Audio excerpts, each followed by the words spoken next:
The story of Ahmedabad was no different from that of any other fast-growing city in the country. Ahmedabad में हर साल 4 लाख से भी ज्यादा vehicle add हो रहे हैं। रास्ते उतने हिसाब से बढ़ नहीं रहे हैं। वो समय कभी नहीं भूल सकता जब पॉल्यूशन अहमदाबाद की पहचान थी। कैरोसिन पर रिक्शा चलते थे और घर से निकलने का मन भी नहीं करता था। As a heavily polluted city with roads choked with vehicles, there was a time when the residents of Ahmedabad suffered every day.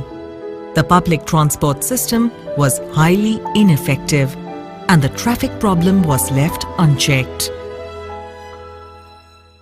In 2006, the BJP-led government took a strong step to solve this ever-increasing problem.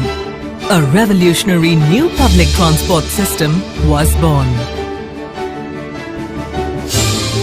The Janmarg.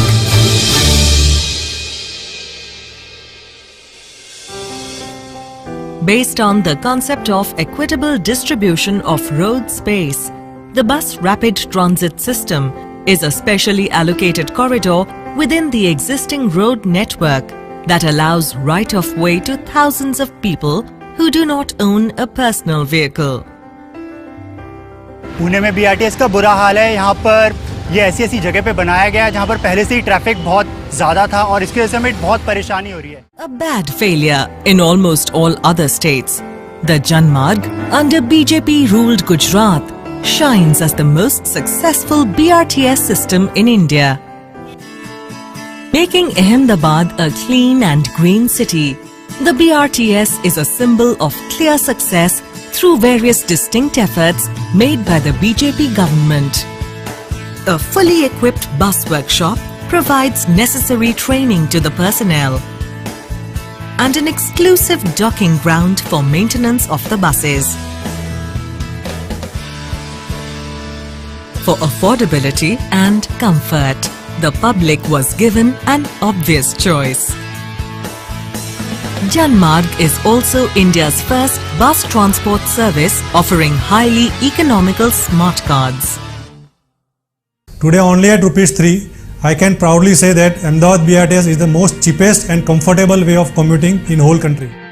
The success of such a new system not only depends upon a purely public-centric approach, but the most important point is to gradually train the people to accept the system and its long-term benefits.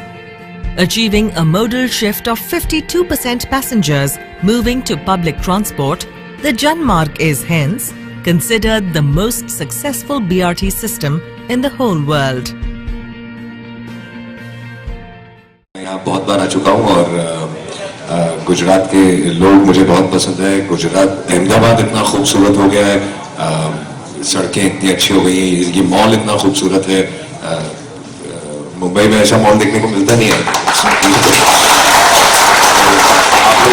आप लोगों की progress इतनी अच्छी है जो देख के हमको बहुत अच्छा लगता है।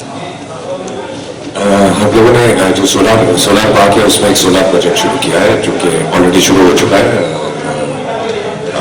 सोलर हमेशा से मैं सोलर में बिलीव करता हूँ। मेरे घर में, मेरे फार्म पे, हर जगह बहुत सालों से मैंने सोलर लगाया हुआ है। तो जब ये प्रोजेक्ट के बारे में हमने पढ़ा तो हमको लगा कि हमें करना चाहिए। और जो पॉलिसीज यहाँ की है वो इतनी ज़्यादा क्लियर थी कि बिजनेस करने के लिए भी आपकी पॉलिसीज बहुत क्लियर होनी चाहिए। और यहाँ मोदी साहब ने जो पॉलिसीज रखी थी वो इतनी ज़्यादा क्लियर रखी थी और जो उन्होंने प्रॉमिस किया था वो वक्त से पहले किया। He is very pro industry, तो it's very comfortable doing business here. I think मुझे लगता है इसलिए बाकी लोग भी यहाँ बिजनेस करना चाहते हैं।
Friends, as this is the first occasion on which all of us are here to celebrate Narendra Bhai's leadership, his third time chief ministership, may I request and take this opportunity of requesting each one of you to give Narendra Bhai a standing ovation.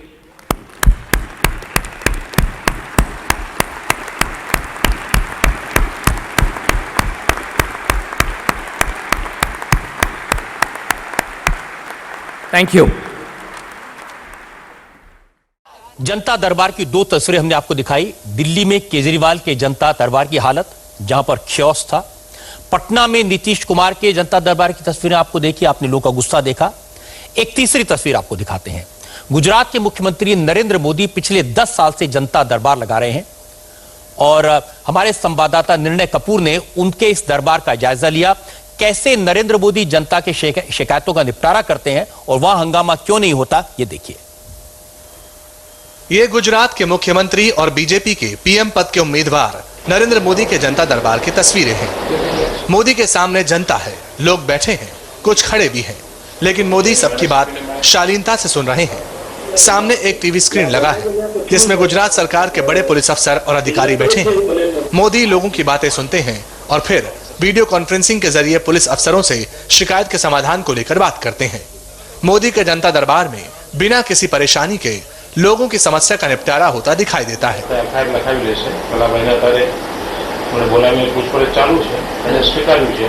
Gujarat में मोदी का जनता दरबार दरअसल एक helpline सेवा है जो पिछले 10 साल से चली आ रही है।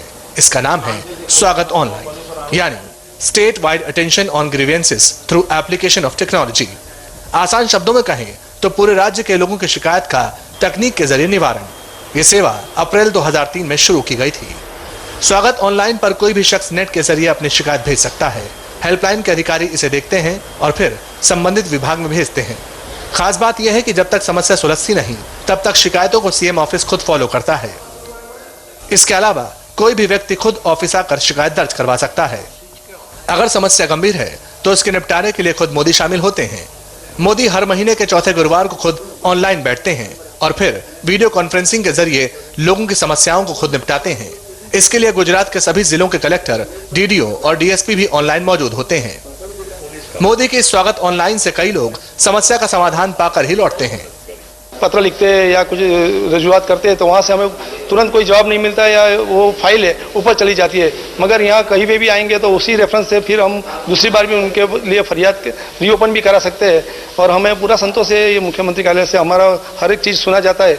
अब लोगों की सहूलियत के लिए स्वागत को 4 स्तरों पर बांट दिया गया है। स्टेट स्वागत, जिसमें मुख्यमंत्री बैठते हैं। जिला स्वागत, इसमें कलेक्टर लोगों की शिकायत पर गौर करते हैं।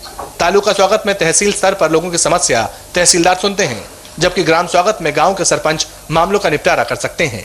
गुजरात सरकार के सभी ऑफिसर्स को मालूम है कि मुख्यमंत्री जी खुद हर एक की शिकायत सुनते हैं, उनकी पेपर्स पढ़ते हैं और चर्चा करने के बाद डिस्ट्रिक्ट कलेक्टर या ऊपर गवर्नमेंट में सचिव तक को आदेश देके उनका काम करवाते हैं। पिछले 10 साल में अब तक इस हेल्पलाइन में 3,27,134 शिकायतें आईं, जिसमें से 3,02,601 शिकायतों का निवारण किया गया, यानी 92% से ज्यादा केसों का निपटारा। इस हेल्पलाइन पर राशन कार्ड में देरी से लेकर घरेलू हिंसा और अधिकारियों के खिलाफ भ्रष्टाचार तक की किसी भी तरह की शिकायत दर्ज की जा सकती है। सभी की बात सुनी जाती है, उनका समाधान होता है, लेकिन कभी कोई हंगामा नहीं होता। निर्णय कपूर, इंडिया टीवी, गांधीनगर।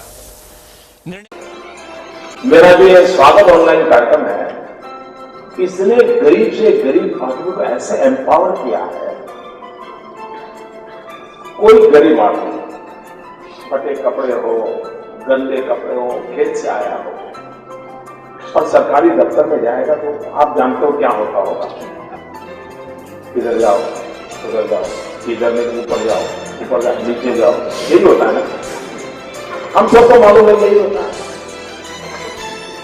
मित्रों, आज ये सिर्फ टेक्नोलॉजी इंटरवेंशन के कारण गांव का गरीब आदमी भी आज गुजरात में मामलतदार के पास जाके खड़ा हो जाता है, कलेक्टर के पास जाके खड़ा हो जाता है और अगर वो सुनवाई नहीं करता है तो तुरंत कहता है, साहब ठीक है, मत सुनो, मैं ऑनलाइन जाता हूं।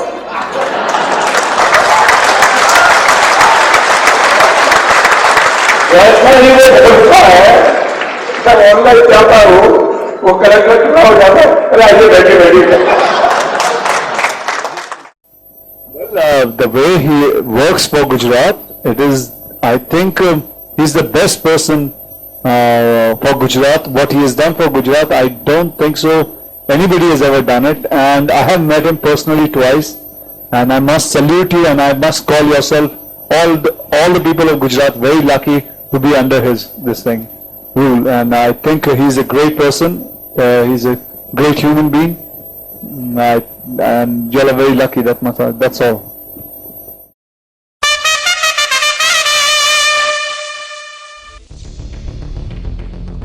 This was followed by the formulation of Solar Power Policy 2009 by the state and signing of power purchase agreements PPAs with 80 companies for 960 megawatts of solar power generation.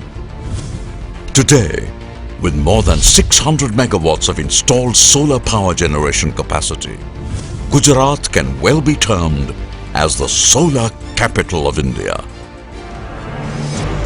Of the many spectacular feats by the state in solar energy sector, the most resounding achievement accomplished in the shortest possible time frame is the Gujarat Solar Park at Charanga. Asia's largest, first of its kind, multi-facility and multi-beneficiary solar park. Today, the park is already generating 214 megawatts of clean, green energy, and when fully commissioned, the project will generate 500 megawatts of solar power. Encouraged by the success of the Phase 1, the government has already initiated work on Phase 2 and 3 of the solar park. In addition to power generation, the park will also feature manufacturing units for solar PV cells and ancillary equipment, R&D facilities, skill development and vocational training centers, and in the process create large-scale employment opportunities for the local populace and lead to significant reduction in cost of solar power. Besides the Gujarat Solar Park, there are several other locations at which private companies, in partnership with the government, have established solar projects generating almost 400 megawatts of solar power.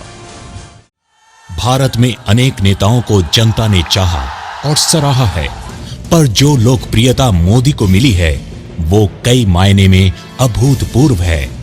Modi पहले ऐसे नेता हैं जिनकी हर एक बात को देश की युवा पीढ़ी आत्मसात करने की कोशिश करती है।